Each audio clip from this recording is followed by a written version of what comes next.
Hi friends, welcome to Nila's kitchen. நம்ம இன்றைக்கி என்ன பார்க்க போகிறோம்னா சூப்பரான ஒரு ஃபிஷ் குழம்பு எப்படி செய்யலான்னு பார்க்கலாங்க. வெங்காயம் வந்துட்டு ஒரு 4 வெங்காயம், பெரிய வெங்காயம் எடுத்துருக்கேங்க. 3 தக்காளி, சீரகம் 1 ஸ்பூன், மிளகு 1 ஸ்பூனு, 2 கட்டி பூண்டு எல்லாம் உளித்து எடுத்துக்கிட்டேங்க.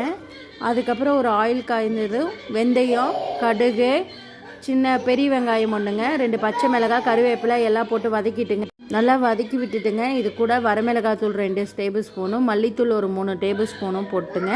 கொஞ்சமாக மஞ்சத்தூள் போட்டு நல்லா வதக்கி விட்டுக்கணுங்க. இது நல்லா வதங்கினோடனே ஒரு பெரிய நெல்லிக்காய் சைஸ் அளவு புளி எடுத்துங்க, அதையும் கரைச்சி ஊற்றிட்டேன். இது நல்லா கொதித்து நல்லா ஆயில் பிரிஞ்சு வந்ததுக்கப்புறங்க தேவையான அளவு உப்பும் கொத்தமல்லி தலையும் போட்டு க்ளோஸ் பண்ணி வச்சுங்க. ஆயில் பிரிஞ்சதுக்கப்புறம் மீனை போட்டு ஒரு 5 நிமிஷம் கழித்து எடுத்துடலாங்க. அவ்வளோதான், சூப்பரான ஒரு மீன் குழம்பு ரெடி ஆயிடுச்சு. கண்டிப்பாக நீங்களும் இந்த மாதிரி ட்ரை பண்ணி பார்த்துட்டு மறக்காமல் எனக்கு கமெண்ட் பண்ணுங்கள். இந்த வீடியோ பிடிச்சா லைக் பண்ணுங்கள், ஷேர் பண்ணுங்கள், மறக்காமல் சப்ஸ்கிரைப் பண்ணுங்கள். தேங்க்யூ ஸோ மச் ஃபார் வாட்சிங். பாய் பாய்.